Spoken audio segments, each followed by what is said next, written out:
Thank you, ladies and gentlemen. Welcome back. I apologise for our little break, but we need sustenance and what have you.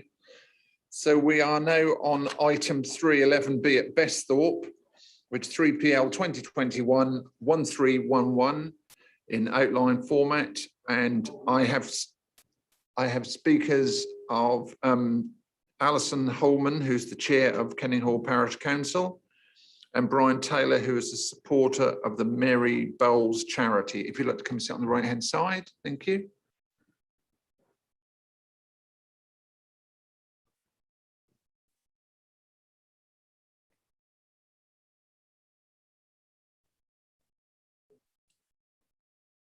So for members, it's page 27 on your screens.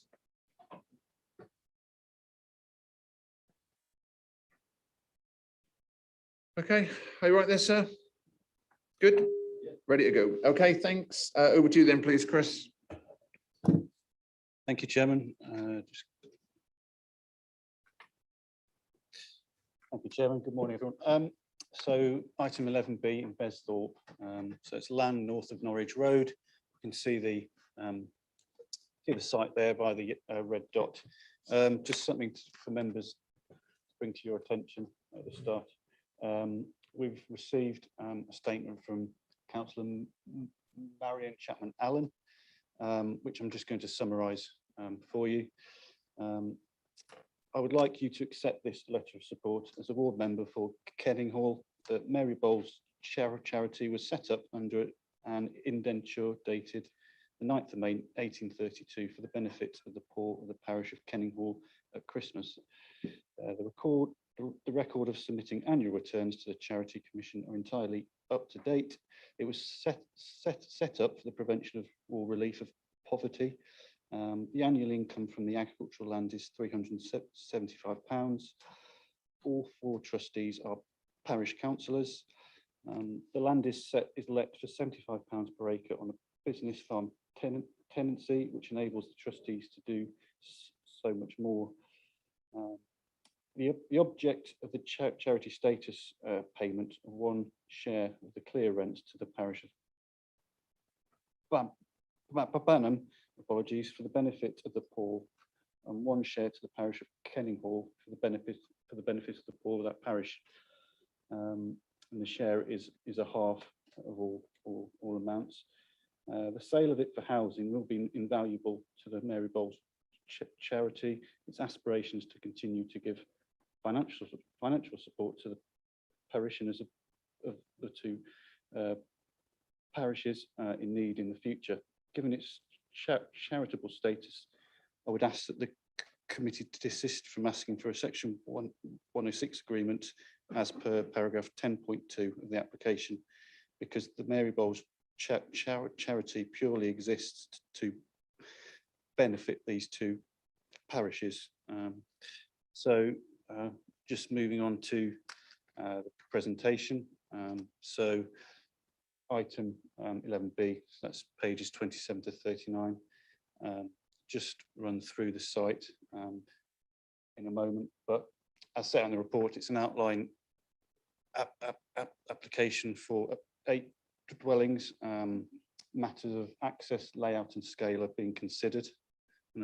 And in terms of the site there, we can see it edge red. We've got Norwich Road running to the south. We've got residential properties you'll see due east of the site. Also to the south, we'll also see a ponds, nursery and garden centre here. Open fields beyond, and the applicants own the remainder of this field up to the hedgerow here. So there's the site in more detail. You see the blue land edge there, the same ownership of the applicants.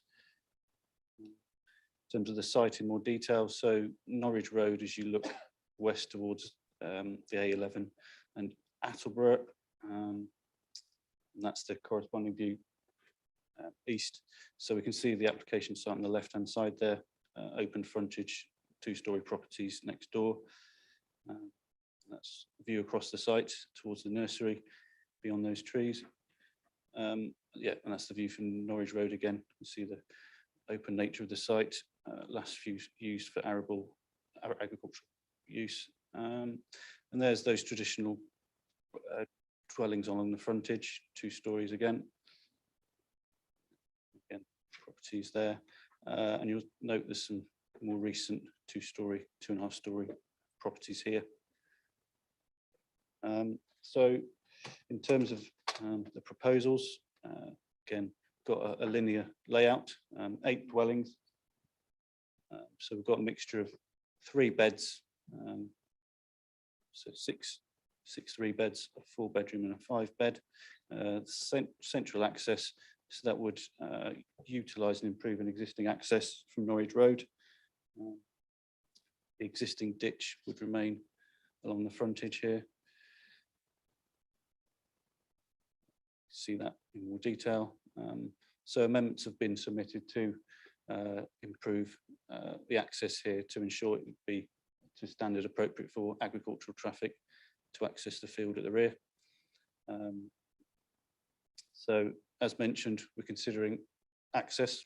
So here off the Norwich Road, layout is set out here in scale. So the proposals are for 2 stories in height. And there's just a bit of a context. So the red edge of the site and recent permissions just touched on those dwellings to the south side of Norwich Road here. So new build development here.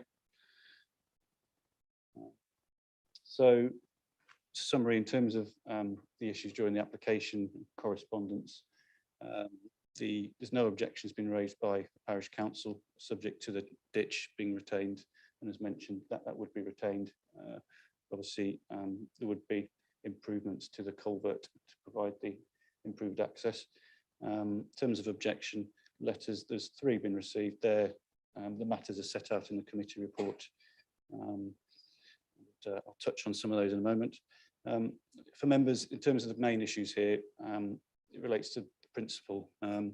Obviously, set out in the report, Pesthorpe hasn't got a settlement boundary. It's policy HOU5.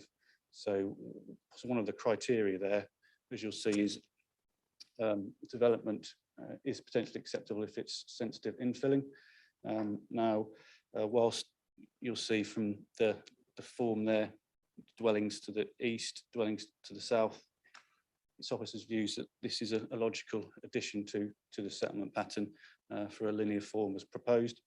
But in terms of being an infill, now because we've got the open ponds and areas here, it's not considered that meets the test within HOU5 to be considered infill. So in that regard, there is a conflict. So the proposals are in conflict with Gen 05 policy, Gen 05 and HOU5, which seek to ensure that proposals are provided in settlement boundaries or and where they provide appropriate infill development. But as you'll see from the report to committee, the officers have considered and given significant weight to the social and community gains that would be secured from the sale of the land for the proposed use and development, which would be through the implementation and operation of the existing Mary Bowles charity and trusts set up and operated by Kenninghall Parish Council, that there are a number of projects that the funds would then be diverted to. The applicants have provided a list of where they'd envisage those projects and funds to be diverted to. So for example, within Kenninghall, funds would potentially be directed to improvements and equipment at the village hall.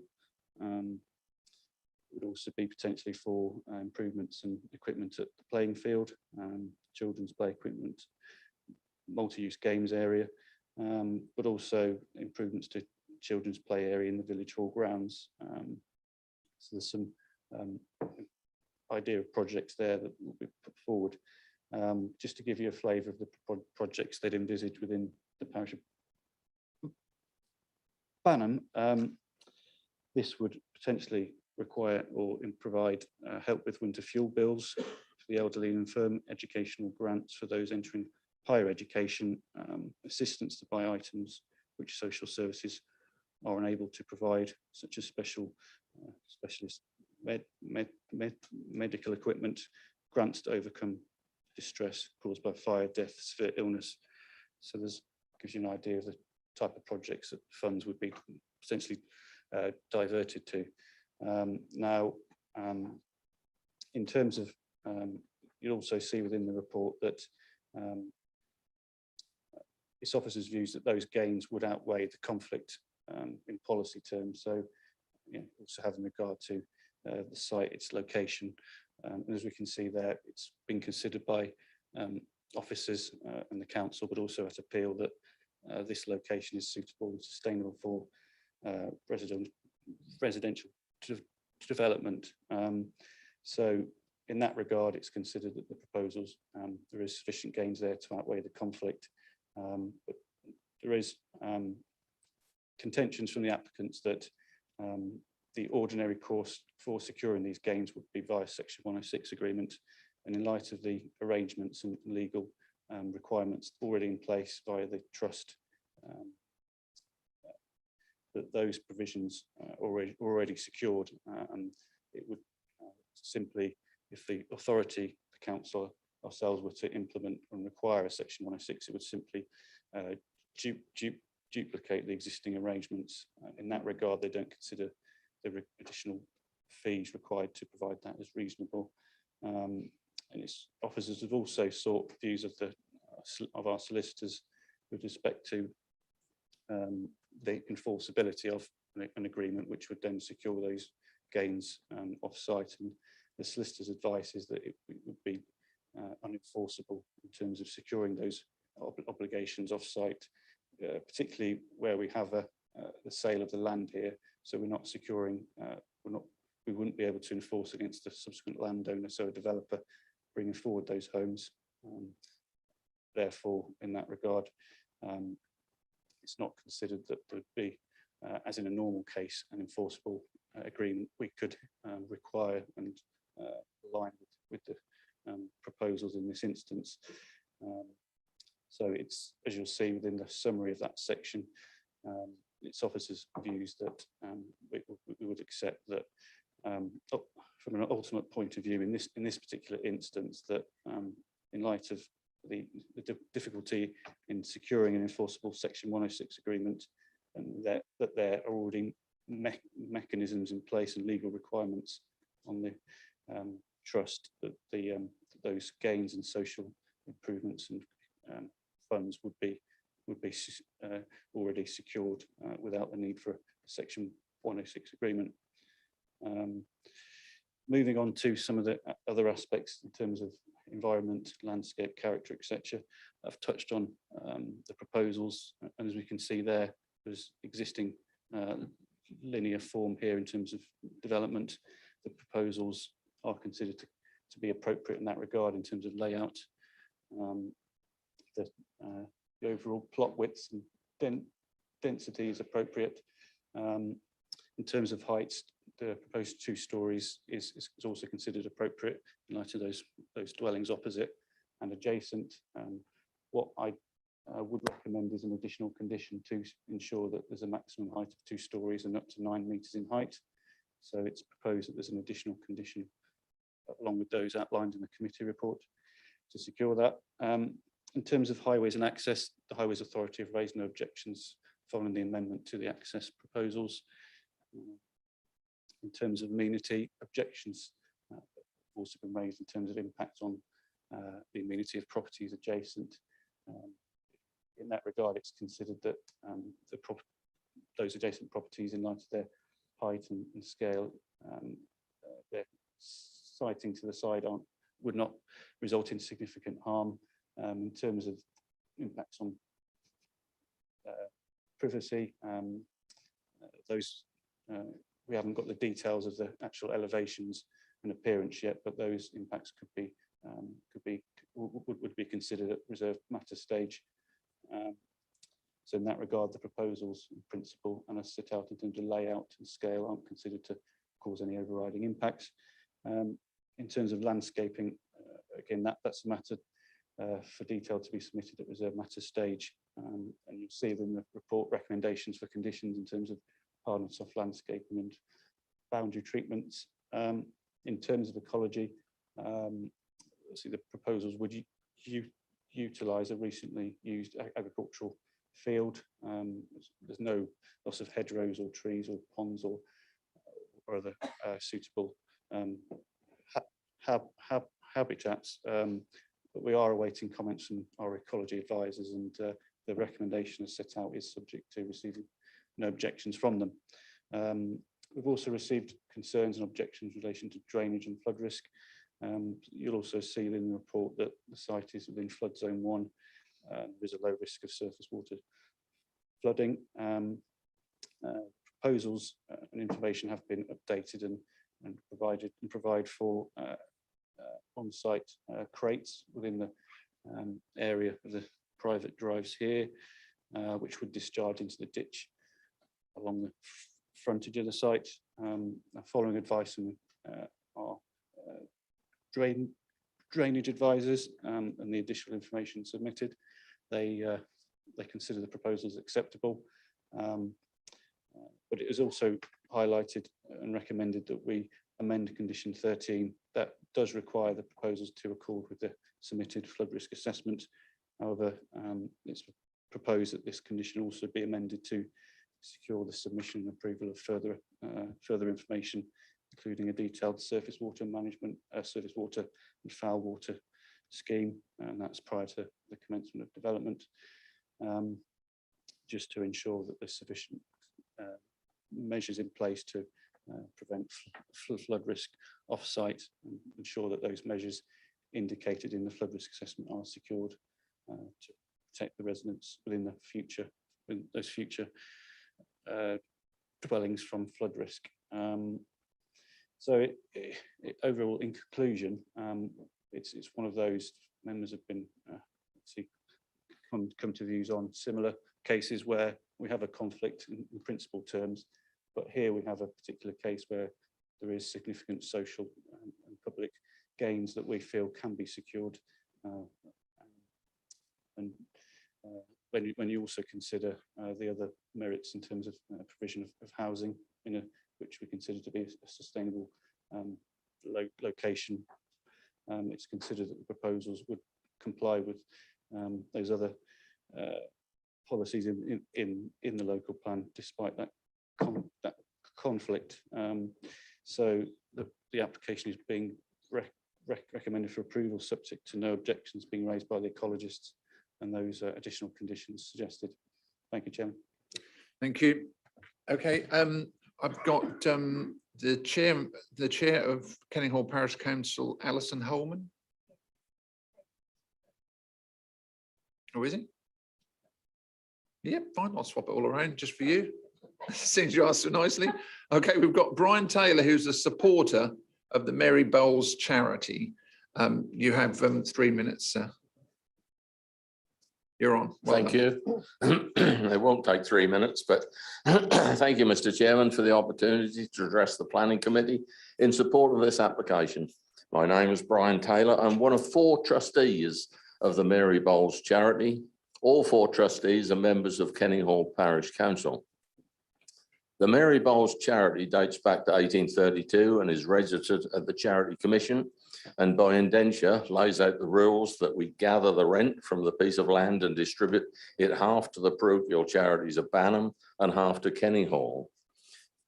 The land is currently let to a local farmer by a business farm tenancy with an income of £375 per annum. This amount does not enable the trustees to do that much for Banham and Kenninghall. In fact, over the last few years at the trustees meeting, much time has been spent discussing if we are doing the best for the beneficiaries. Some have said that we may be negligent if we just sit back and continue to accept the current situation. This planning application, if granted permission, would enable the trustees to do so much more for those in need. The Mary Bowles charity will continue to operate under the Charity Commission rules. Therefore, as mentioned, I hope you can agree that an S106 would not be needed if permission is granted. I have also submitted a photograph of the land taken on the 27th of December. This just after the crop of sugar beet was, okay, no, there, just after the sugar beet was harvested. My point being to show that there is very little, if any, habitat for protected species. And I hope we can agree that there's no need for an ecology report. To conclude, on behalf of the trustees, can I ask that this application be granted to enable us to help the residents of Kenninghall and Banham? Thank you. Thank you very much. We've got Alison Holman, please, the chair of Kenninghall Parish Council. Thank you. 3 minutes, madam. Thank you. Mr. Chairman, thank you for the opportunity to speak in support of this application. I am chair of Kenninghall Parish Council, and we as a council agreed to assist with this application as the Mary Bowles charity were unable to fund the application. And with 4 of our parish councillors being trustees, we felt that the reasons behind this application would benefit the parishes of Banham and Kenninghall significantly, long term, more than the rent paid annually. As with most villages, we have had a difficult 2 years with the COVID pandemic. During this time, the parish council worked closely with St Mary's Church in order to look after the elders, self-isolators, vulnerable in the village. Then on the 23rd of December 2020, Kenninghall was drastically affected by the floods the county of Norfolk were hit by. Once again, the parish council and St Mary's Church pulled together to offer practical and monetary assistance to the residents affected by the floods.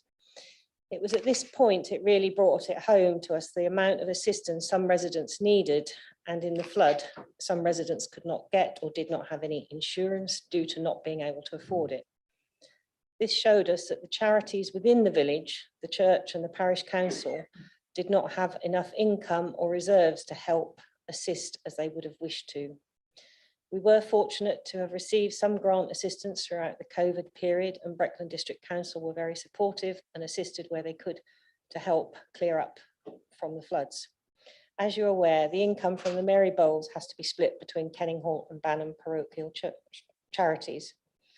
After the recent events, it is felt that the Mary Bowles charity has a greater need for capital to make sure that they improve the long-term conditions of amenities and social and mental well-being for the residents of both parishes, and that is maintained for the future, enabling the trustees to do more within the 2 parishes within Kenninghall. Within Kenninghall, we have a new village hall that has recently been opened, which will be the centre of activities. But unfortunately, not all equipment has been purchased as yet in order to assist. An example, a hearing loop system. The equipment on our playing field for our older children is in need of upgrade, which will encourage health and well-being for this age group. It would be of great benefit if for Banham and Kenninghall for planning permission to be obtained, as this would give both parishes benefit now and in years to come, compared with the current yearly income of £375. Thank you. Okay, it's open to questions from members. No questions at all. Oh, here they go. When I say that, I should just take it in the future and say, right, no questions, here we go, we're moving swiftly on. Okay, I've got Councillor Dale and then Councillor Crane. Thank you. I'm sure the planning officers are aware, but along that road, there are more and more and more sandbanks going along to prevent flooding into the houses. So if this goes ahead, then that's one thing that I would like to really highlight, the water running off the road into the houses. Thank you. Apparently there's a rather large ditch at the front of it, which I think was a concern that that would be retained. Or are you saying that fills up as well? Yes. Oh, it does. Okay. Sandbanks, even though the ditch is there, they have sandbanks, sandbags before the ditches because it just goes zoom in. Okay, gotcha. Okay, okay, thanks. We've got Councillor Crane, please. sorry. Thank you, Chair, and you're probably going to shout me down and say this isn't really relevant, but as I sit on a trust very similar, I just want to ask, would the money be reinvested, or you think of spending the capital, or would it be that it would all be reinvested? The we've discussed this and think that we would invest a majority of the capital to give an ongoing annual income to help, but a small capital reserve for emergencies. And these would all be done under the Mary Bowles indenture. Thank you. Thank you for that. Any further questions at all? Okay, well, I've got a question which is a little bit remiss of me, but obviously where this is an indicative layout, where the road goes in and it says turning point at the end, is there going to be access to the existing field, or is there another way onto that field? Sorry, if you could use your microphone. No, there would have that access down would have access to the bottom part of the field. Okay. A piece of amenity land, we haven't entered into discussion with Besthorpe Parish Council. Obviously, we don't want to preempt anything, but that is a piece of land that could be used for the people of Besthorpe. Okay, that's fine. It's just, it just says turning point. No, And yes, there I- will be. It's vehicle. remiss of me because I assumed that maybe there was access from the back of the field to that field. But No, obviously no. So No. if even though it's an indicative layer, if this went ahead, there would be possibly, if it was still going to be farmed, it wouldn't be a very big field. the trouble is, yes, the trouble is with this piece of land, it's not very attractive with the large agricultural equipment. You know, with regard to increasing the rent Yeah. and that sort of thing. We have just briefly discussed a wooded area or an Okay. amenity land. Yeah, that's fine. Thank you. Please do, Chris. Yeah, no, it's just coming back on a point you mentioned in terms of the layout. It is outlined, but we are considering the layout. So we're considering access, layout and scale. So that isn't indicative, that is the layout. Okay, I was unaware of that. Okay, thank you. No more questions from anyone? Terrific. Okay, so on this item, which is item 11B, 3PL 2021-1311, Besthorpe, your officer's recommendation is one of approval. Can I have a show of hands, please? 1, 2, 3, 4, 5, 11. That's unanimous. Okay, thank you very much. That's unanimous. Thank you very much. Oh yeah, please do. Now, slight change. I'm going to shift on and actually take Wellingham next, which is item 7 and item 8. They will be separate presentations and separate votes, but obviously they concern the same site. And we've got quite a large group of people coming in from the adjoining suite. And I'm saying it very slowly because they should be moving. They knew it was happening, and here they come. You don't need to applaud them, just accept that they're coming into the room. Here we go. 1, 2, 3. There's more yet. Here they come. Here they come.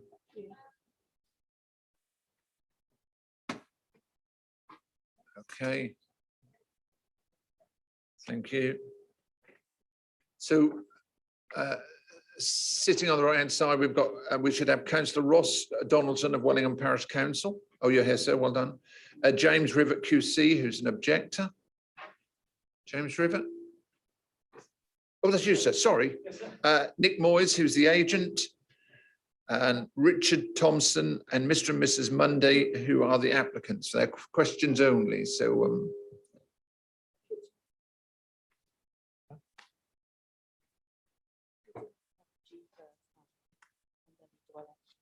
yeah, but so we're going to do 11G, which is item 8, which is the dairy farm. We're going to do that first, which will give us a steer into the next application.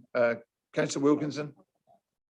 Yeah, just for information, Chairman, we had members of the panels had committee have had correspondence from one of the. That's fine. Thank you. Duly noted. Duly noted. Thank you. Okay, Fiona. Ready to go? Yes, good morning. Take it Sorry, away. I'm a little bit under the weather, so I might be a bit slower than normal. So this is a full planning application for a dairy unit to the land to the west of the street in Wellingham. It's 1,000 metres to the south of the village of Wellingham that you can see on that introduction screen. And in the wider area, there's a solar farm development. Here is the red line. The site extends to 2.7 hectares and is in agricultural fields. And here you can see some of the villages nearby. For example, Tittershall Parish Council has also raised objections to this application. So here we have the development layout. So in total, the gross internal floor area to be created is 2,498 square meters combined, and it would support a dairy unit of 250 dairy cows. Just zooming in so you can see a little bit more detail. So the largest building is the cubicle building on the left-hand side on the top row, which is 66 meters in length, 27.6 meters in width, 3.8 meters to eaves, and 9.8 meters to bridge. So it's a large building. And there's also the silage clamp where they can keep the feed for the dairy cows. There's also a slurry lagoon. So initially the slurry lagoon was more towards the north of the development, but it's been moved recently to the southwest. Again, quite a large structure. And here's the site itself. So you can see it's very rural in character, with an existing hedgerow interspersed with trees. To facilitate the development, we will lose one category C tree. And this is the street. So again, you see it's very rural in character, but there are gaps in the hedgerow where you will be able to see the development, and also in the winter it'll become more visible as these plants lose their leaves. So one of the key considerations for you to consider today is that this development will create a livestock type ammonia odor.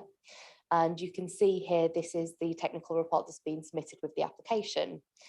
So when the EA, the Environment Agency, are granting permits for development, their advice is that odor at dwelling should be 3.0 odor molecules per cubic meter. And you can see the 3.0 is the outside is 1.5, the next one is 3. We don't have any dwellings falling within the 3.0, but also very helpfully, we don't have any in the 1.5 where there could still be odor detected now and then and could impact residential amenity. You can see there is some buildings that overlap. These are agricultural buildings, including agricultural storage. And this is not 100% accurate, but I've overlaid the odor report map with our own mapping system to give you an approximate idea of how far those recommended odor levels extend in comparison to the villages. So we need to both consider the odor to residential dwellings, which in accordance with guidance it is below, but it does mean that people just going about the daily business in their cars, and also people who use this route for walking, cycling, dog walking, or whatever else they're doing, they will be able to smell the development. And when you're getting closer to development, that odor is anticipated to be quite strong. So it will harm that recreational type activity in that area. We've concluded that that isn't unacceptable because it's not a designated public right of way or country park, etc. That is something for you to consider in your overall planning balance today. To facilitate this, they did have to do some additional highways works, and they're going to do some highways junction improvements to the south of the development, which includes some localized widening and cutting back of the verge. They'll also be making the access to development wide enough to be used as passing places. So we've had to do a few technical pieces of work for this application. So we've assessed it under the EIA regulations because it's a Schedule 2 development and where we have to screen it. Having undertaken that screening, we've come to the conclusion it's not EIA development, so we've not had to require an environmental statement. We have also assessed it under the habitats regulations, and we have found that the potential for a likely significant effect to European sites from the ammonia created by the dairy herd can be excluded. And that's because the nitrogen deposition rates are below the 1% annual critical load level. So in terms of the principle of development, we have found that to be acceptable under EC04, which is employment development outside of employment areas. And that's because it's a type of development that would be detrimental to local amenity if it was located within a settlement or adjacent, and also to general employment areas. And with highways not raising an objection subject to conditions, it complies with EC04. And they anticipate there'll be 3 full-time jobs created by the development. Some residents have questioned whether the traffic numbers are correct. The ones reported in the report come from the submission. There is a chance that it could be slightly higher. However, again, we're still considering it to be acceptable, with a condition encouraging the traffic associated with the development to come southwards away from the village of Wellingham.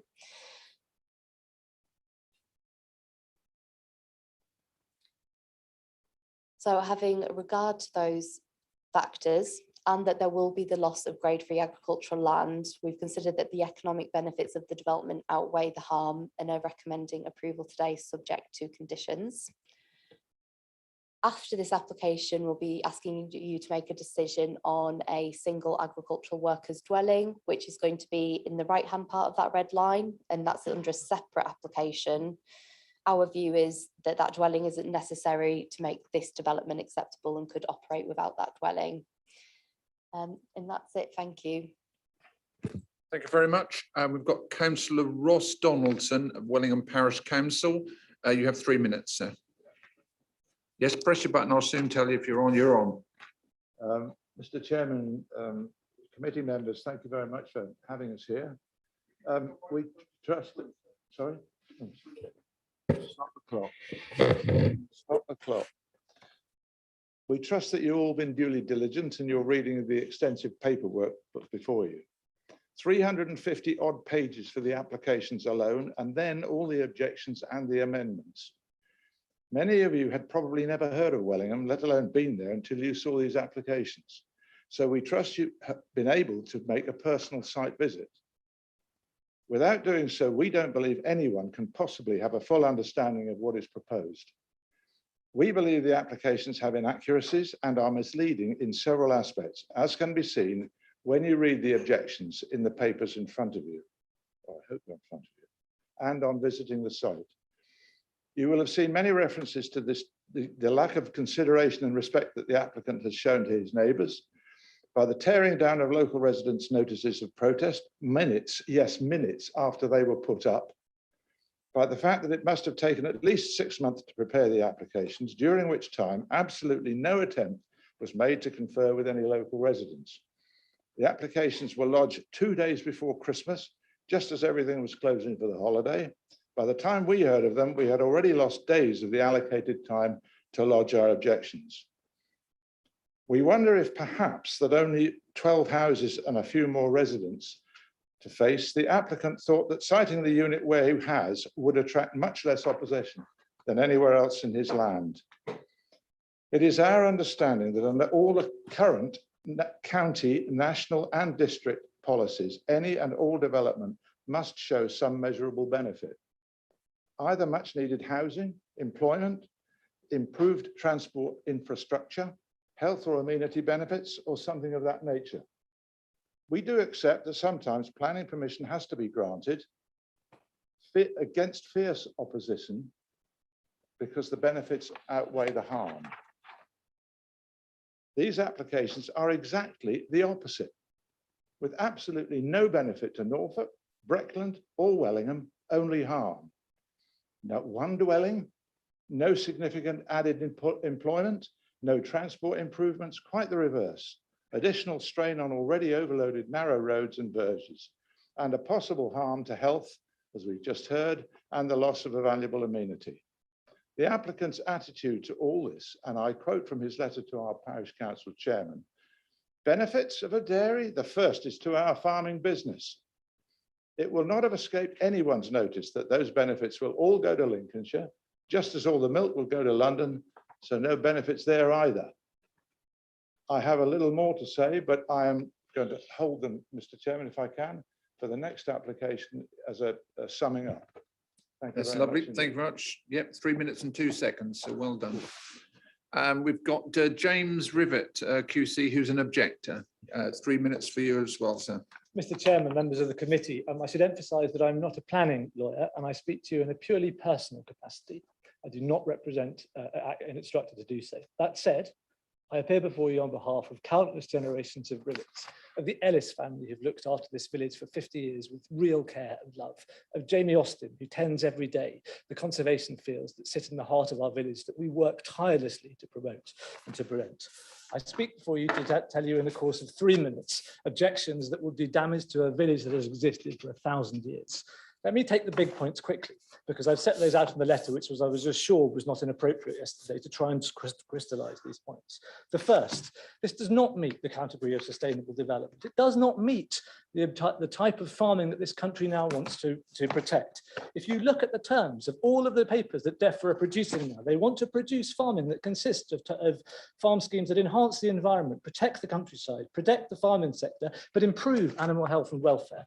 I asked you to watch the Panorama film last night, not because there's any suggestion on our part that Mr. Thompson would be involved in any of the disgraceful practices involved in that, but because it shows you the gossamer thin economics upon which this type of industry relies and which are not sustainable. The second point I make is ammonia. Whilst it is right that acutely viewed in the narrow environs of this farm, this ammonia is identified as being far in exceedance of the EA benchmarks, that will creep. It will creep towards the village. It will creep over the land in which I run and which I exercise with my 3-year-old son in the mornings. It will creep to where the villagers cycle. It will creep to where we walk across the fields and enjoy the morning sunrise. So whilst it may not hit the residential houses, it hits all of the environments in which we live. Highways. It will increase the traffic on highways, with no disrespect to your planning officer, who's done a wonderful job in trying to marshal the 49 objections from every single village member of our village, from the 3 neighbouring parish councils that object to this development, and from the countless professional representations that have been made to object to this. Unfortunately, even the highway plan mentions the wrong village in the terms of the proposals that are meant to be here. It's geared towards Snetterton, if you look at your paper. To which I add that if you look back at the plan that was helpfully produced by the planning officer, the land over which they are proposing to amend the road cuts across Wellingham Heath, a land that is managed, owned by the trustees of the Wellingham Coal Fund, Mr. Ellis and myself, and is managed for the benefit of the local community for things. And you will be required to buy that compulsorily, because we will not sell that to Mr. Thompson voluntarily to facilitate this scheme. The third thing that this says is you must weigh in your exercise the economic benefits of this. Well, I've made my point about the macroeconomics of this. This is a dying industry, and that is not a fault of Mr. Thompson, but do not prop it up by destroying our village. The second point to make is that even on its own terms, the economic case for this is not made out. It is asserted that at best, this may generate 3 jobs. That is not what their business plan says. It doesn't say that. Their business plan identifies that it may produce work for 1.5 men at best. I apologise, sir. I could carry on for days. I apologise to you all. Thank you for your patience. Thank you. I don't think we've had such a passionate presentation for quite some time. I apologise, sir. No, that's okay. Mr. Moyes, are you wishing to say anything? Yes. Oh, please. Right, you have 3 minutes as well.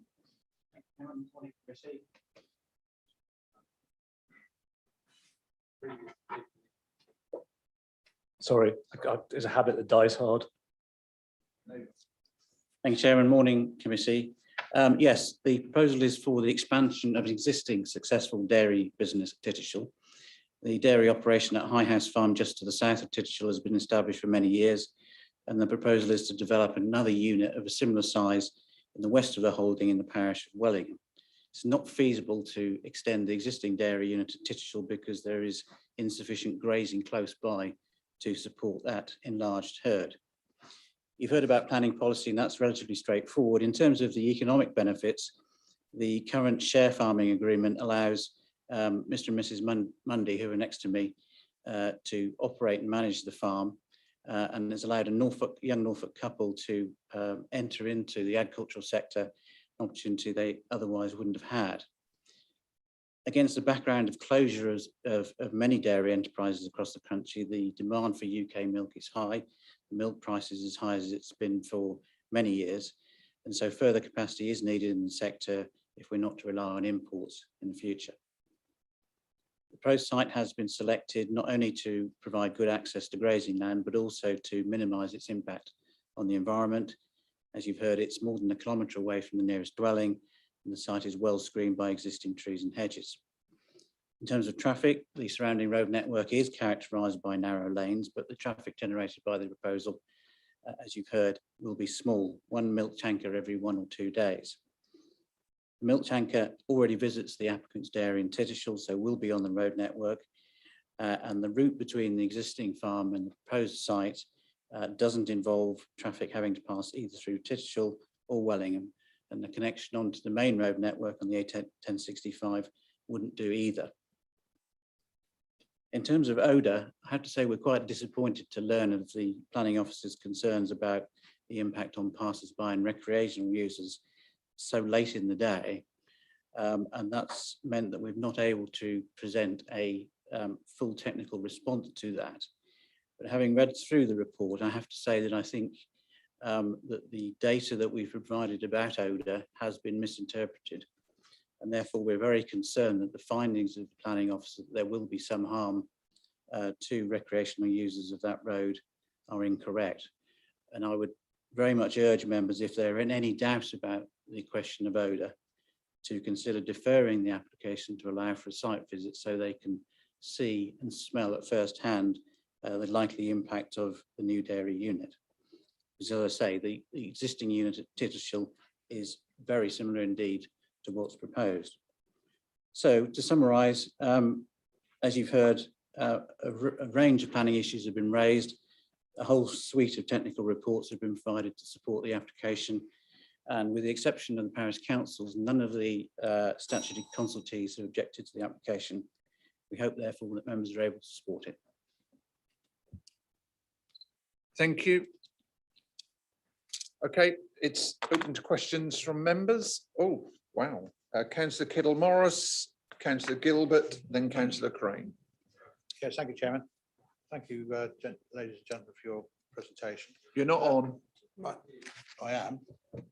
Well, we can't hear you. Got a green one, and I moved my cup. There. Sorry. Can I ask a question of the operator of the Tittershall site? I drive past that on a regular basis. It's only less mile and a half, mile and 3/4 from my house in Litcham. So I do know Wellingham and I do know Tittershall.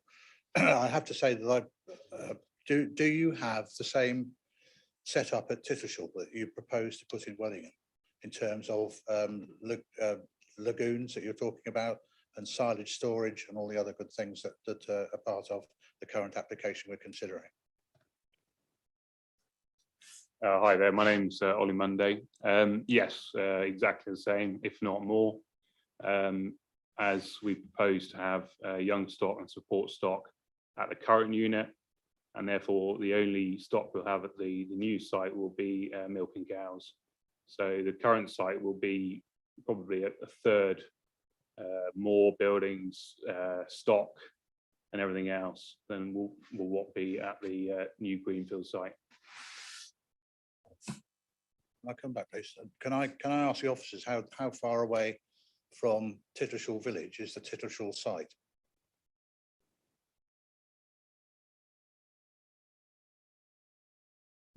You'd need to leave that with me for 2 minutes. I'll come back to you. So I'll just need to measure.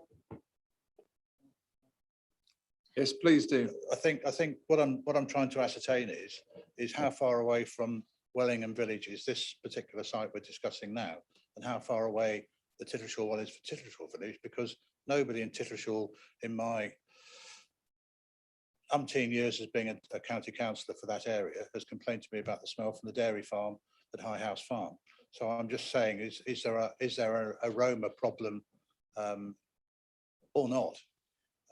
whether we should actually go and visit Tittleshall and have a look at that one and see if we can find a smell. I mean, you know, you can put Jay's fluid down everywhere, but you still can't hide the effluvia of a lot of cows. So I just think Okay. it might be a good idea.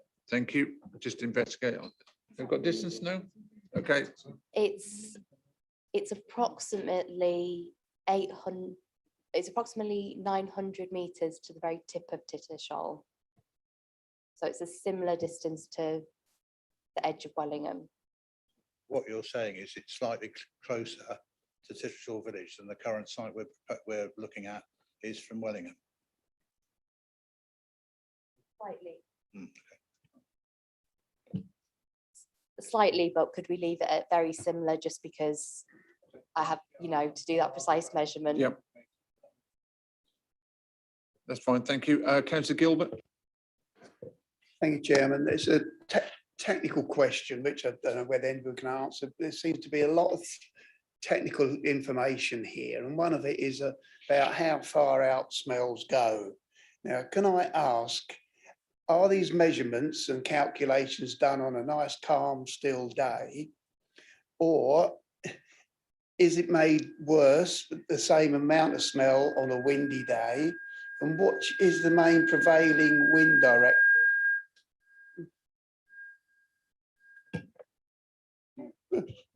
And I haven't got a pacemaker. Not yet. Yeah. Is this odour made worse, obviously, in prevailing winds? So how is it calculated?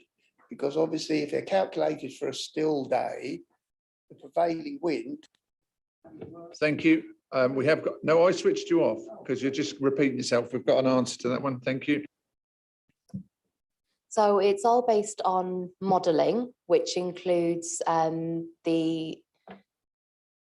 direction and strength of winds that's input into that, and bearing in mind that that wind pattern changes. And it looks into the maximum annual 98th percentile hourly mean. So that's towards the very worst situation. So it's all based on modelling.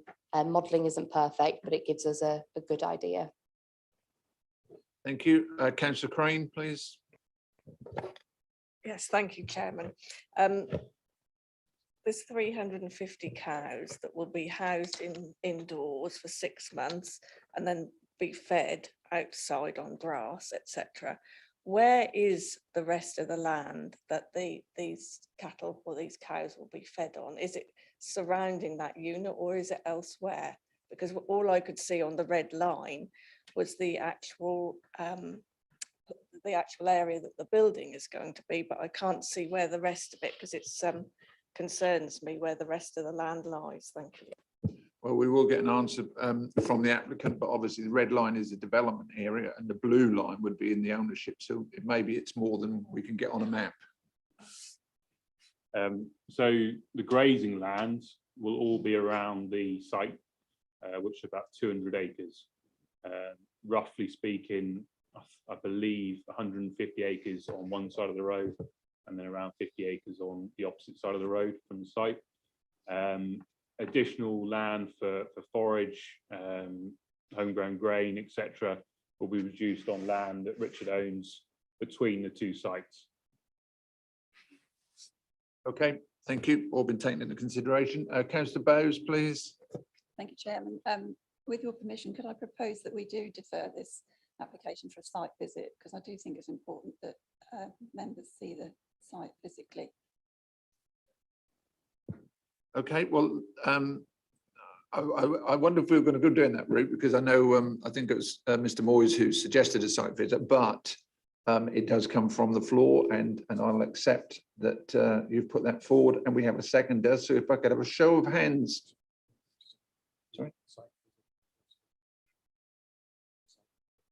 Yeah, a site visit to the site, and we'll have a site visit to the existing one so that we can all have a sniff. That's been put forward by Councillor Bowes and seconded by Councillor Gilbert. Could I have a show of hands for a site visit, please? 1, 2, 3, 4, 5, 6, 7, 8, 9, 10, 11. Yep, that's unanimous. Okay, sorry, guys. Yep, defer the dwelling as well, please. We'll defer the dwelling item as well. Obviously, it's sort of like a hand in hand. I'm sorry we've had a wasted journey, but I don't think it's wasted if we get to the bottom of it and we have a fair outcome at the end. Okay, so there's a lot of cows waiting to be milked, and it's all down to you guys. All right, thank you very much. Okay, we're going to go back, and 12 o'clock, so we're doing okay. Chris is here, so well, our next item is Croxton. Is this Lenty? Shall I jump it? Because I don't want to just do that.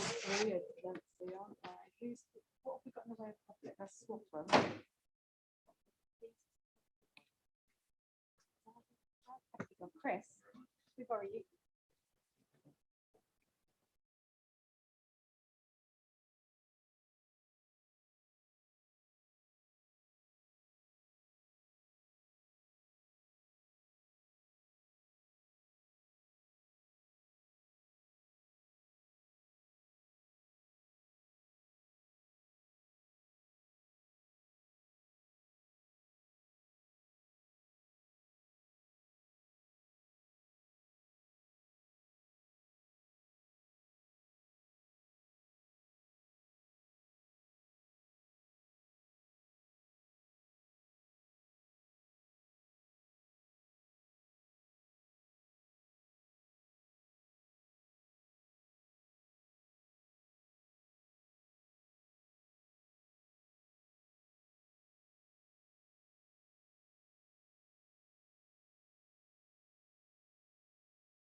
Okay.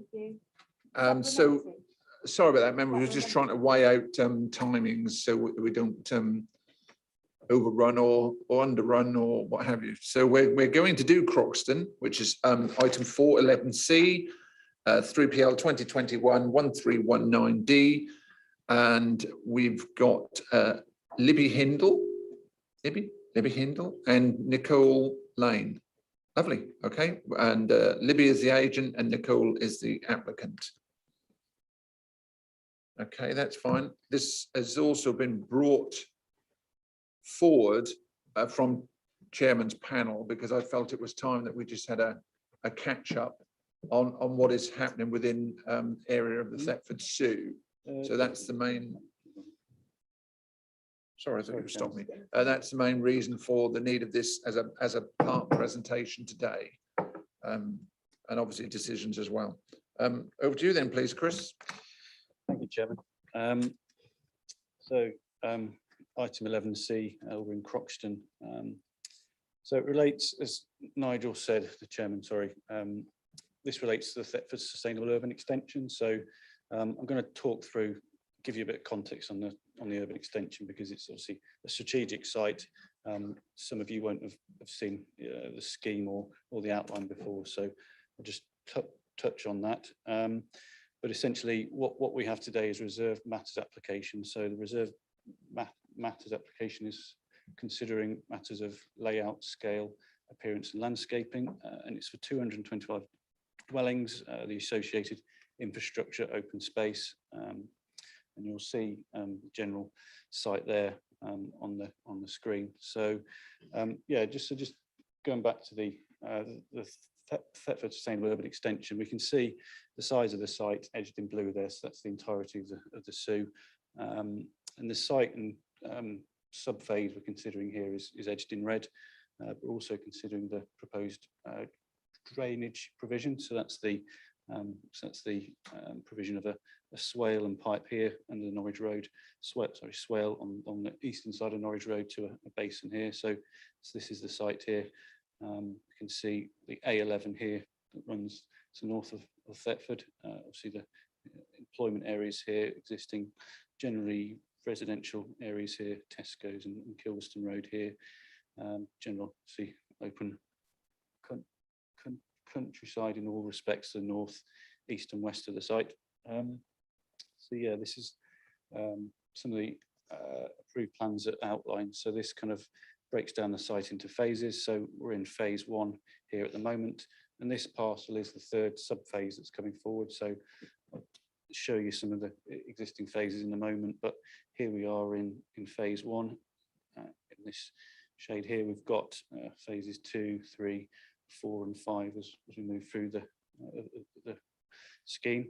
And these are some of the parameters planned. So because the strategic site outline the approval and consent grants permission subject to various plans, and these set out the principles really that guide the SUE coming forward. So and this is the site in relation to the access and movement plan here. So of particular note is the existing Norwich Road. This is phase 1 here, and our sub-phase for consideration is here, and we've got this circular road here running through this site, A11 to the north.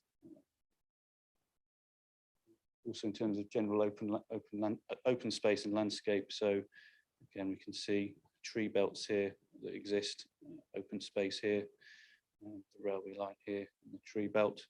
But you can see there's broader areas of strategic open space throughout the SUE within phases 2, 4 and 5 here. So that's just a closer context of phase 1 really, and where we sit. So here within the centre of this sub-phase, we've got school land. So the land has been approved by the County Council for a school site. I'll show that in more detail in a moment, but the site is around that. We've got obviously the Norwich Road. This is indicated to be a allotment provision, but you can see general here. This is provision for housing. We've got the railway line and rail halt here. There's the site plan in more detail. Again, we can just touch on the school land here. So that's within the centre still. And these are the earlier phases sit to the south. So I'll show you some of those in a moment. So this is just going back to the site in more. So we've got the access to the site. So this is the existing main access from the earlier sub-phase, phase 1A. We've got the Hopkins site on the left-hand side, Tillia home site here, and this application site before you is just beyond those fencing and the tree line here. There's the site before you, so you can get an idea of generally flat. It does slope from northwest to southeast in this kind of direction. We've got the railway on this side. See the tree belts to the north, and again you can see the slight undulation there as it across the site and slope, and that's the view to Norwich Road. So you can make up the tree belt across there. Again, yeah. So again, mature tree belt with consented residential development beyond. So the earlier sub-phase. Again, Hopkins homes beyond there. We can just about make out those existing properties under construction. Views of the site, existing tree belts along the northern boundary of the site. Again, that's just a view across the open site at the moment. And that's the view from Norwich Road on the eastern side. So proposed swale would run along here to a basin towards the Kilverston Road to the south. Yeah, and this just provide you with some context in terms of the provision in phase 1A. So this is the Hopkins home site. There's an area of open space, neighbourhood, community retail building here. So there's an idea of the house types approved there. Just to give you a flavour of where we are in terms of the moment and what's been permitted in terms of design and appearance, etc. So in terms of the proposals, I'll touch on in more detail in a moment in terms of their relationship, but yeah, we can see site edge red here in terms of the residential properties. This area, central area of open space. We've also got areas of open space in the southwest, but this central area provides the main focus for formal play and provision. We've got the main access route here, so that provides the circular route I mentioned earlier that links back to Norwich Road to the south and north, with two junctions provided at the northern and southern extents. Also, obviously, another vehicular access. We've got the school land here that wraps around the school. Pedestrian access to the next phase here. Other things to note. In terms of housing mix, we've got 6 one-bed units, 42 beds, 102 three-bed houses, and 77 four-bed units. And they essentially come within a mixture of detached, semi-detached.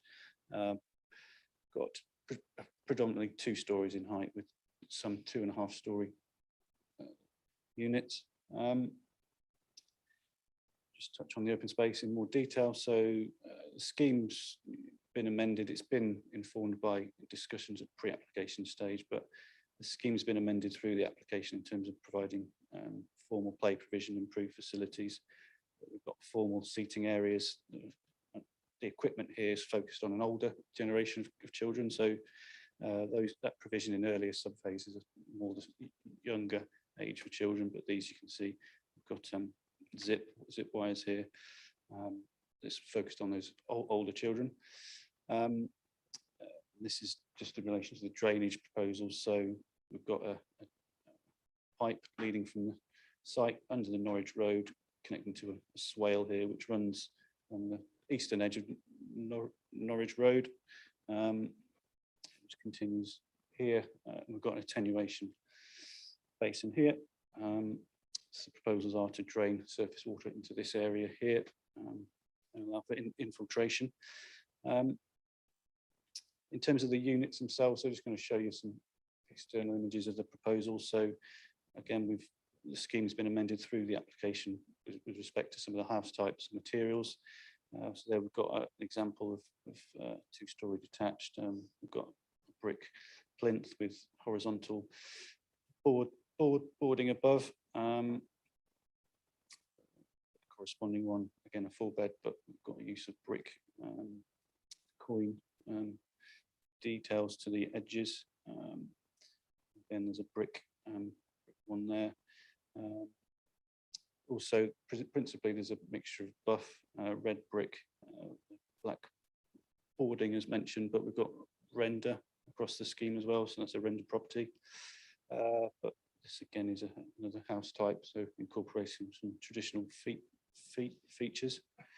And again, just moving through some of the alternative designs. So 3 and 2 beds there where they are semi-detached. Again, you'll see some common themes here in terms of design threads, coins, flat roof, porches, headers and sills. Yeah, these are the affordable units. So you'll see there's in terms of the materials, the appearance, they align with the market units. So it's a 2-bed affordable unit. The single bedroom units, affordable units, again, correspond in terms of general features and design to the market units. And something that I didn't mention in terms of the spread of affordable units, they are essentially clustered in 2 areas within the site. So the majority here in this western part, and then further affordable units here. So in two distinct clusters. Touch on that in a moment, but the affordable housing officers are happy with that mix, type and tenure. So I'm just going to touch on some of the key aspects for consideration, really. In terms of the comments, there's not been a huge amount. We've had 5 letters of objection. Now we've been asked to summarise a statement on behalf of one of those objectors. So I'm just going to summarise that quickly. So in addition to the comments that are in the report before you, they just wanted to highlight that their key concern is that the buildings won't be built to address climate change and potentially require expensive retrofitting of technologies in the future. They also wanted to ask that the developer be accountable for protecting trees and ecology in the future, but also raise concern that proposals don't incorporate heat pumps, solar panels, or communal green energy provision. But also ask the council, when considering that they consider the needs of the constituents, the needs of the planet, alongside the profits of any house builder and developer. So, but generally, the comments are set out in the committee report, and in terms of comments from the parish and town councils, there's some comments there I'll touch on from town councils as we move through it. But generally, when we look at the outline, there's a series of parameters plans that have been approved and are set out in the report. There are some slight variations to that in terms of locations of the rail halt and the locations of open space. Now, the proposals before you provide open space, as mentioned, kind of formal children's play and formal open space, rather than an allotment space. So, but it's as part of ongoing discussions, as the Sue's brought forward with the landowners, provisions being planned and proposed for to the eastern side of Norwich Road. So that's going to be linked into the green infrastructure route through adjacent to the swale and footpath connection. So there's proposals in there to provide that provision in the next as part of the phase 1C as we move forward. But in broad terms, the kind of land uses, as mentioned, is in accordance with the residential land uses indicated within the approved parameters plans. In terms of the aspects before you, obviously we're looking at layout, scale and design. As mentioned, there's a variety of house types, and part of the discussions have involved materials and trying to provide improved materials within the site. So you'll see from the report that amendments have been made, and now officers are satisfied that the materials palette is acceptable. It's regrettable that as noted by the town council, that they wish to see flint work and traditional flint work. The applicants have come back to us and advised that that's not feasible in terms of there will be impacts on the scheme in terms of financial aspects, but have, as I said, proposed an improved palette of brick materials. So we've got an improved palette list there. So in that regard, the amended scheme is considered acceptable and fit, is considered to fit in with those earlier subphases that have been approved, but also the suburban edge of Thetford to the south. In terms of the densities and heights, they all accord with the parameters approved at outline. In terms of aspects of residential amenity, the assessments have been submitted, and the layout as shown does ensure that there's adequate amenity provision for those dwellings adjacent to the railway line. You can see some of those here. There are conditions to ensure so the railway line here, there are conditions to ensure that those mitigation measures are secured through the reserve matters consent.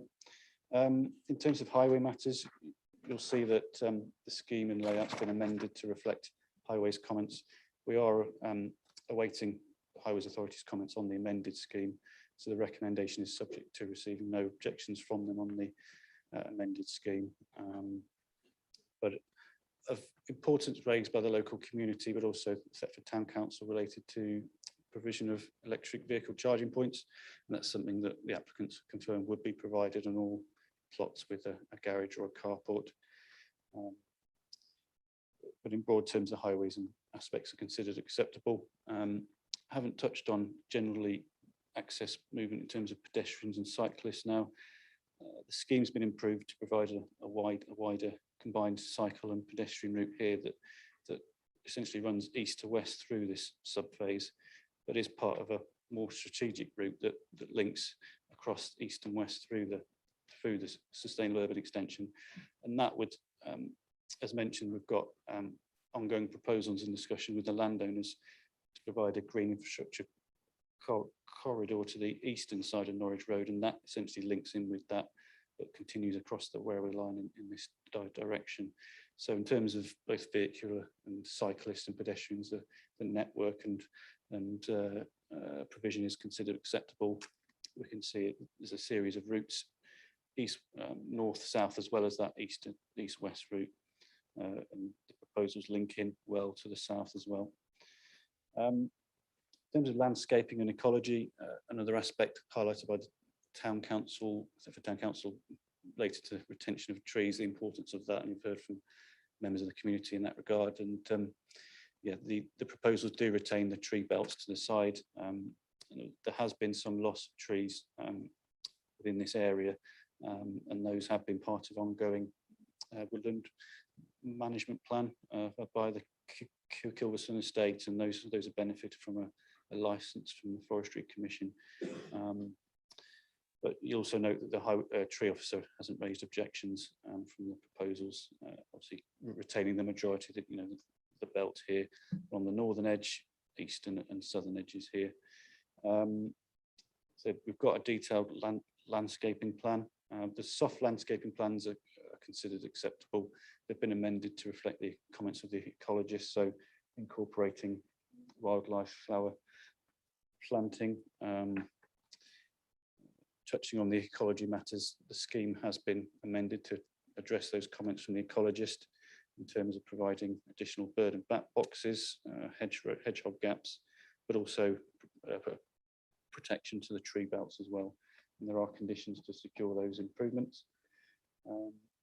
Touching on the flood risk and drainage, you'll see from the proposal, obviously they're providing surface water drainage as part of the proposals.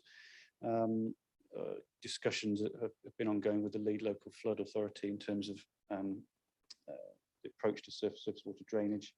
In terms of the proposals before you, that we are looking at the layout.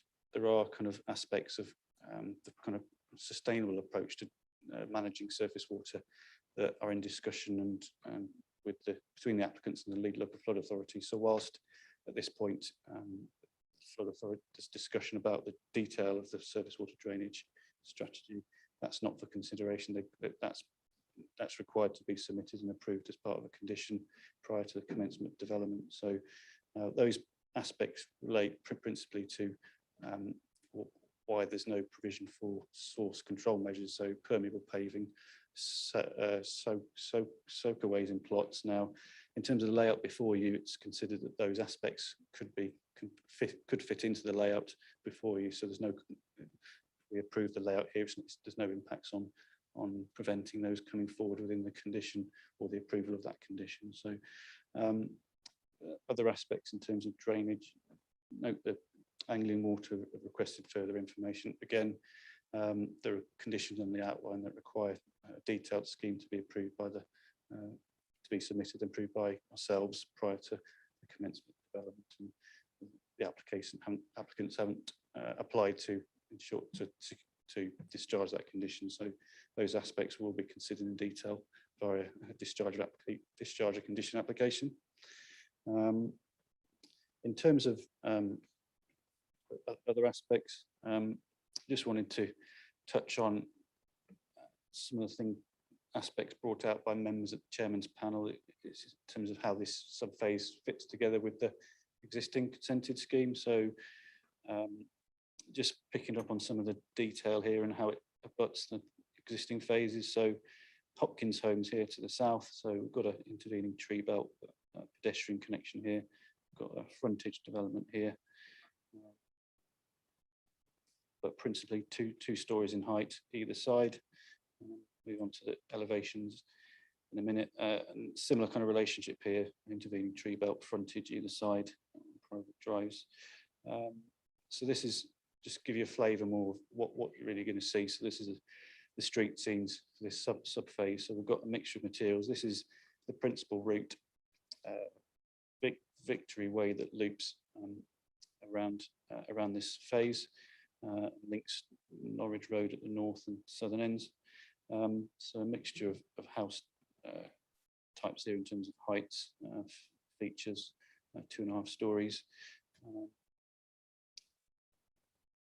Through that, yeah. So we've got a mixture of buff and red brick, pan tiles and slate. There are common themes in terms of materials and common themes in terms of design, but as you can see, there's variations here in terms of the use of features in terms of horizontal boarding here. And this is on the woodland edge, which is referred to as a slightly different area. So just to ensure that when the scheme comes forward, there is sufficient continuity in materials and features, but we have got variation to avoid a kind of dull kind of appearance. So there is, in officers' views, sufficient variation and mix in materials and features and house types there to create that mix and variety in the street scene. For those, and that's kind of fronting on the school site. So again, you'll see some common threads in terms of design and materials, but we do see variation in those areas through the site, just so we get that kind of finer grain of character coming through. So that's obviously the school site.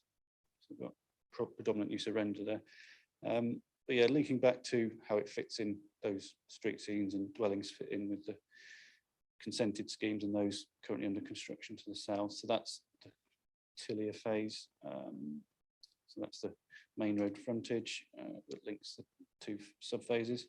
So you can see some similarities there in the house types. We've got frontage development, the use of flat roof dormer windows, 2.5 stories, and gables, as you can see, and some of them, say, materials have been aligned between the sub-phases. So you can see the Hopkins have got a buff brick here. Some further Hopkins homes ones, so predominantly we've got a mixture of 2 stories and 2.5 stories through that main road frontage. Some of the house types. So yeah, so hopefully that gives you a summary of where both the SU is at, how this sub-phase relates to the consented sub-phases to the south.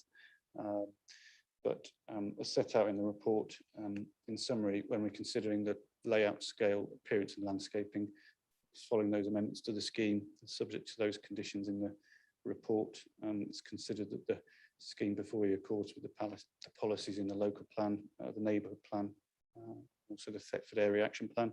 It's recommended for approval subject to no objections being received from the Highways Authority. Thank you, Chairman. Okay, we've got Libby Hindle, who's the agent. You wishing to say a few words? Oh, sorry. That's fine. I'll extend your time slightly if you wanted to. That was all. Oh, you've been rehearsing. Good, good. Okay. As long as you don't finish with a sign dance, we're okay. Okay, we'll sort of stick you on 3 minutes and see how you do. Thank you. Can you hear me okay? Yep. Thank you very much. Okay, it is acknowledged and respected by Taylor Wimpey that these early phases of the urban extension play an important role in setting the tone for the quality of development that will be delivered across the whole settlement. Taylor Wimpey have therefore sought to be proactive in engaging with officers and other consultees, including the County Council and Greater Thetford Partnership, in order to bring forward proposals that respond effectively to the quality of development anticipated and that which has been established through sub-phase 1A. A sense of place for sub-phase 1B will be established through 3 character areas, which will use distinctive patterns of building setbacks, traditional architectural treatments, and interrelationships between public and private spaces to help the new homes sit within their surroundings and create legibility. The architectural approach has sought to create a subdued and organic vernacular with a simple palette of high quality materials, including clay bricks, textured render, and boarding. The use of high quality architectural detailing and compatible materials along Victory Way will assist in creating a harmonious design approach between the different subphases. As your officers confirmed, the proposals provide a mix and distribution of dwellings that reflects the identified need in the district. Touching on the drainage quickly, details of the drainage infrastructure, which is to be provided on the eastern side of Norwich Road, is included within the application, whilst the detailed surface water drainage scheme required under condition 11 of the outline permission will be submitted for approval prior to commencement. So therefore it does not form part of the consideration for this application. It is therefore appropriate to note that the land surrounding the swale and basin are designated to provide amenity, landscaping and ecological benefits under the outline permission and will be considered under separate applications relating to this later phase. In-depth consideration of the arboricultural and environmental characteristics of the site have been critical to the development of the proposed layout and landscape strategy. James Wood will provide a verdant backdrop to the development, and a series of linked public open spaces of different size and character will help create a rich landscape setting. Existing trees are retained wherever possible, and new hedgerow and infill planting is proposed, including a variety of native trees and wildflower planting to create a quality environment that is resilient to climate change and supports biodiversity through a series of ecological enhancements.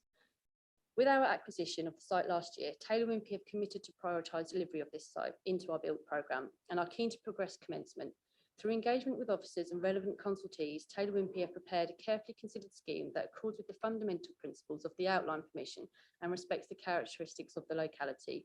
The proposals are compliant with relevant policies of the development plan, the NPPF and the National Design Guide.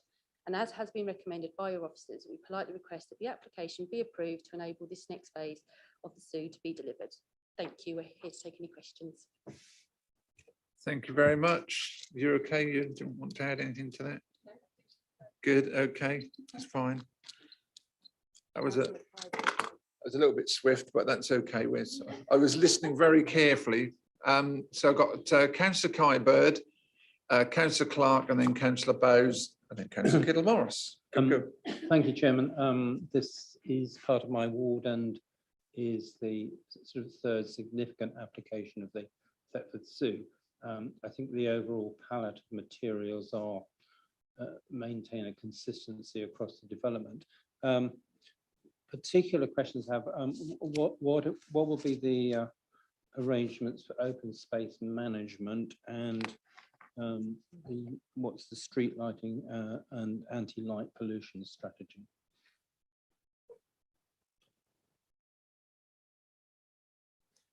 In terms of the open space management, that usually goes to a management company. I think off the top of my head, but that's something we can confirm. Hang on. It's yes. Oh, okay. Yeah, come on. So yeah, in terms of the open space, that's going to be go to a management company, the Thetford management company that's already set up by the landowners. That's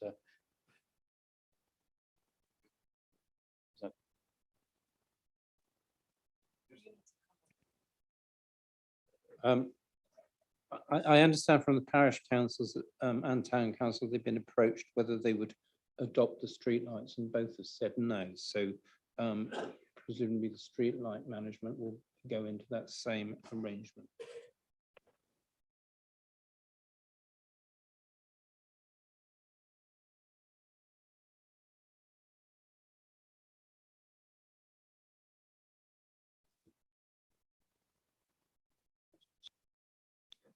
I mean, it might be the Tillier Homes one that's made that approach, but it's currently a reluctance because the parish boundary changes in 2023.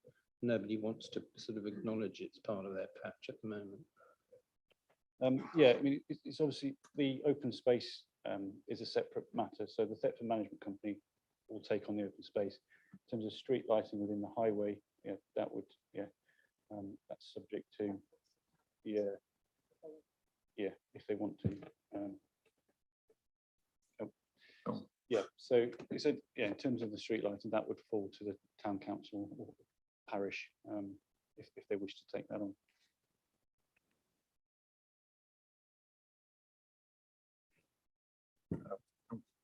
Yeah, sorry. So with street lighting, it all works the same across the district. So we have the option as the local authority, sorry, not planning authority, to take on street lighting, which we don't regularly do. And then it falls to the town or parish councils. And then the highways authority have the ability to erect street lighting if they want to and pass that on. But there would only be street lighting if the town council or relevant parish council take it on.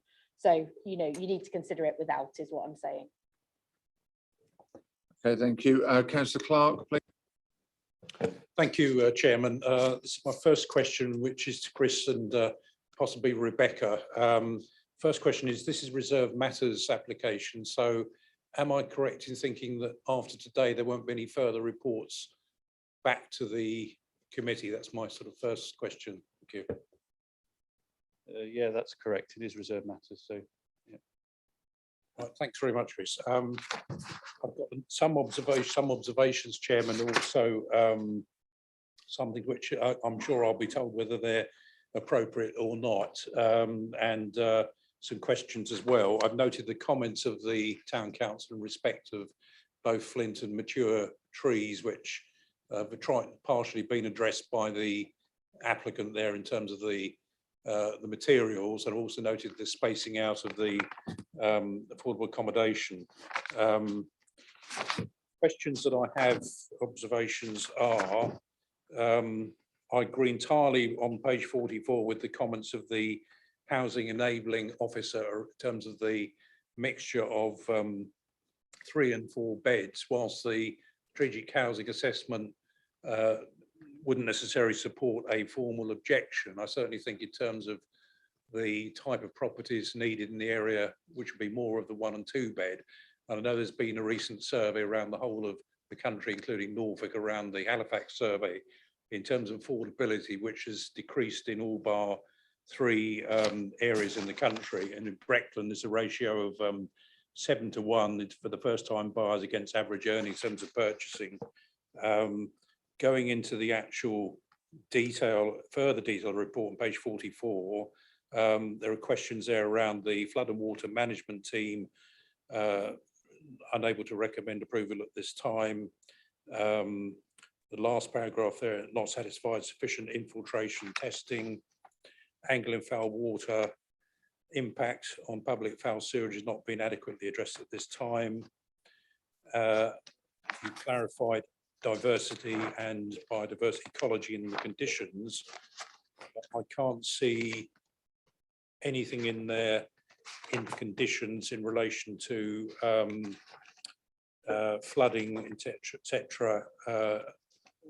Also in terms of drainage, where something is going to come back to the committee, and if there isn't a condition, is that therefore being left to officers' delegation to make sure they're satisfied that those concerns from the flood authority, etc., have been dealt with if it's not coming back here? Thank you.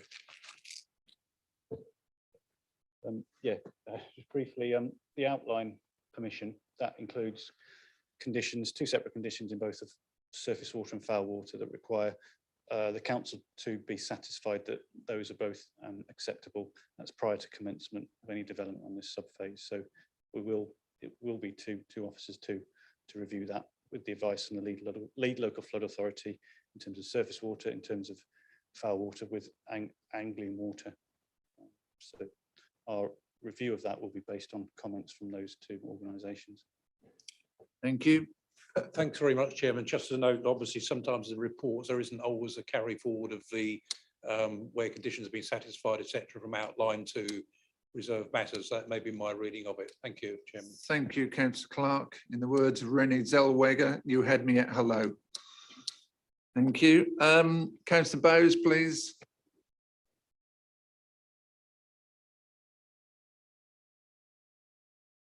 This is National Nest Box Week, so I'd like to ask the applicants if you will be providing Swift bricks on all your, in all your dwellings. Not, I don't mean nest box, I mean Swift, specifically for Swifts. Thank you. Yeah, I'm on. Hello.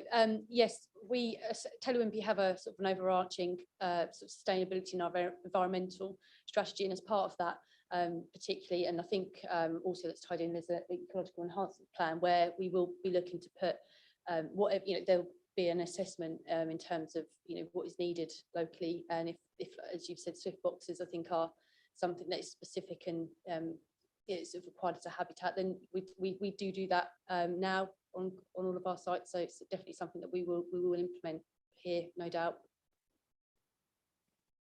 Okay. Yeah, I think it's important because there is, I'm just looking at the Swift Conservation charity, what they're saying, there's a 58% decline from 1969 to 2018 in Swift's nesting in our buildings. So it is important, and I'd like to see, I mean, I'm glad to hear your reply, but I would like to see a condition on all large developments that Swift bricks are included, because they're cheap and they don't cost anything to really. Lovely.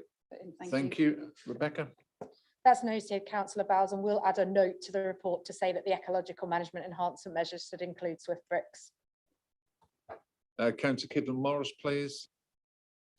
Thank you, Chairman. A couple of things.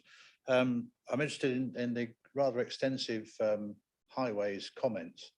And I note that the officers are saying that they will be considered, but a lot of them are substantial, in my mind, redesign of various bits of the development. I just wonder from the applicants how far along you are with that, and whether you're actually able to take in those particular comments and absorb them into your new design. Yes, in December we submitted some amendments to the scheme, and they included points to address virtually all of the comments from the Highways Authority. There's a list within our application that shows exactly which ones we're able to respond to. And I think from memory, the only one that they asked for an amendment to the southwestern corner, which is a pedestrian link, and to turn that to a vehicular link. And we weren't able to do that because of contractual issue, contractual arrangements between the different landowners and because of the land levels. So, but that's been agreed with officers that the current arrangement as proposed is acceptable. Thank you. Oh, one more. Following on from Councillor Clark's comments, I note that the condition 11 of the original outline planning application hasn't yet been discharged, as I understand it, which is the external flooding arrangements for this particular application. I just wonder whether we could put a condition on this one to make sure that the condition 11, the original outline, is discharged prior to commencement of this reserve matters application, because otherwise you could have something which is germane to this particular application, which is not being done from something which should have been done before, if you see what I mean. And the other thing I have about flooding is that the local lead flooding authority is asking for impermeability tests to find out whether parts of the site can actually have created driveways and this sort of thing to take it out. I just wonder whether the applicants are going to do some impermeability tests before they start building to make sure that some impermeability can be built into the development.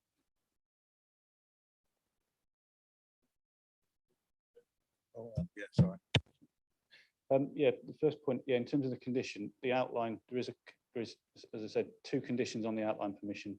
One deals with floodwater, one deals with surface water, and they are prior to commencement on any sub-phase or phase. So they won't be able to commence development until we're satisfied, and that will involve liaison with the lead local flood authority. And in terms of the infiltration aspects, that's what I mentioned in terms of where we're happy at the minute is in broad terms, but they haven't proved that infiltration isn't feasible in terms of the evidence we have at the minute, and therefore we would move higher up the sustainability hierarchy that we need to deal with surface water at source, so potentially soakaways and permeable paving rather than where we're at the minute. And as mentioned, we're satisfied that those measures could be included within this layout.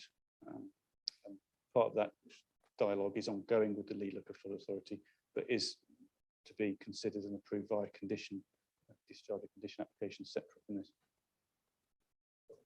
Thank you. I've got Councillor Wilkinson, please.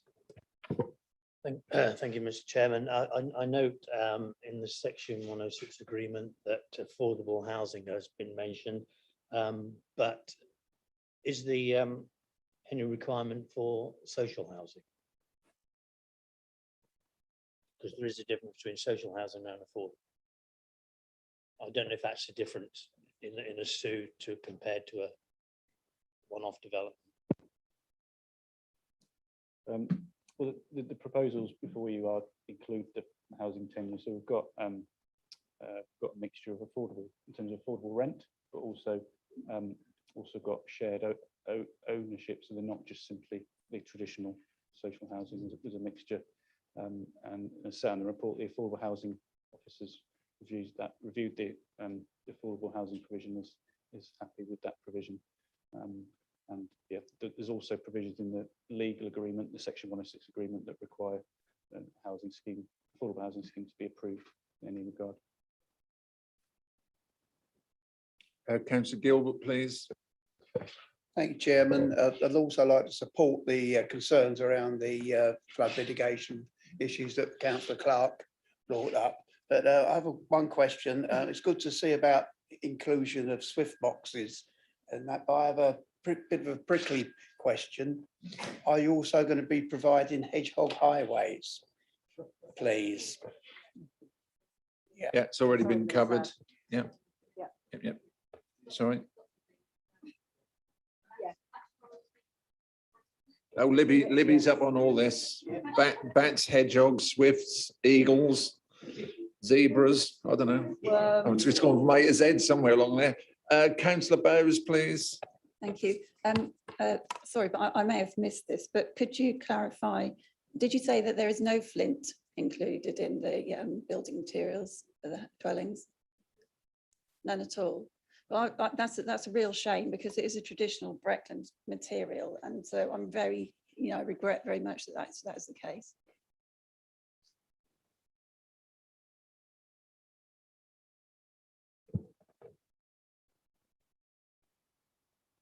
I was going to say something, but Councillor Martin, are you coming in? Mr. Chairman, I'll go along with Flint's, because the development in Attleborough, in my patch, 275 dwellings, which are nearly coming to an end. We've got some lovely Flint houses on the road frontage and in the estate, and they're very comforting and compatible with the area. And that development of Wimpy Homes, Tyler Wimpy, is brilliant. They're spacious. They honoured when we had consultations with them for road frontage, 2-story instead of 2.5, or it got 2.5 inside. But they've alleviated, so it was a very wet field there, and we've had no problems, but we asked for 39 allotments, which are now up and running. I think everyone's been taken, but they're storing their surface water to feed the allotments in the summertime. I don't know if they've put the pump in yet, but that's what it's all about. Okay, thank you very much. I don't think we can do much about the flints, but yeah, just to summarise, that this aspect was discussed with the applicants at length. Requests were made to incorporate traditional flint work. It's inlaid rather than the blocks that were originally proposed, and the applicants have come back and said that providing that would have a significant impact on the deliverability of the scheme, and as a result of that, instead of proposing brick, the use of an improved brick palette. This officers' views that based on all that, the proposals. I think the other thing as well is it's actually within the site. This particular area is within the site, and it's not as if it's on a street frontage. I think on a street frontage, I would probably pressure harder, but I think we've had a response from the developers, so maybe to consider future. I don't want to go down this road too hard, because we had a councillor in the past who was pushing very hard on whether every house coming forward should have timber sections in and flint inlay, and then we were virtually bordering on thatched roofing. But I think we don't want to make too much of a pastiche of an oldie worldy village. Okay, well, I think we've given this enough of a thrashing. So with this reserve matters application for Croxton's 3PL 2021-1319, your officer's recommendation is approval. Can I have a show of hands, please? That's unanimous. Thank you very much. It's shown that. I would just say, before the ladies go, I think we're February getting closer to March. I think in a year's time, February getting close to March would be an ideal opportunity for us to do something that we haven't done for quite some time. I know Councillor Martin, probably Councillor Daigan, in the past we've done, we've got a hold of a minibus or something like that, and we've had a tour. And I think for this, considering, I think it'd be great to do Thetford, probably round to Snetterton, have a look at the various things that have been happening there, drop into, I'm saying a year because we could drop into Attleborough and have a look at some of the beginning of the Attleborough Zoo, and then finish off probably at Ellingham, where they've stuck a very good roundabout, which prior to that had always been an absolute nightmare, that junction, and show that some things that we have had said yes to have actually come to fruition with good support. So I'm going to put that and hope that if one of my officers doesn't rattle my cage, saying this time last year you said this, then maybe members could say, you promised us that we would go out on a jolly. All right. I'm not saying you'll get a lunch, but you might do. We'll see. We'll see. Taylor Wimpey might lay on some buns. Councillor Kybird. Thank you, Joe. I just want to make the point that there are areas within the zoo where Flint would be more appropriate, in particular, sort of towards the centre of Kilverston. That's fine. Itself, this is a place where it could be sounded out, but not this particular application. No, I'm but just sort of. That's I'm saying fine. that, That's I fine. accept today's argument, but yeah. accept it all. And the reason this is here is another one, because we've got Swaffham coming up later, is these are big applications, and I thought it was a good time for us to actually pick up one and run with it, just so you were all kept up to date with what was happening, and we're not just approving sites and letting them get on with it. We're having a look at what is happening. So it's my fault that you ladies are here today. Well, not only my fault and two members who are on our chairman's panel that agreed it was about time we had a bit of an update. Okay, thank you. Right.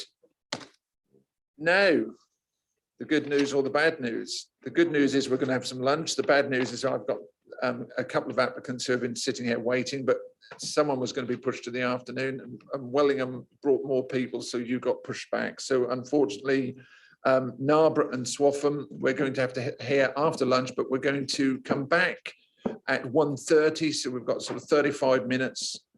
The lunch is in the kitchen as far as I can see. So I'm not sure with all the work being done, whether we're better off to go through, turn left and go into the Jordan room. I think it might be, don't you, Julie? Or is that upstairs? Oh, Norfolk Durham room 3, is it? Oh, right, we'll go in the Norfolk Durham room.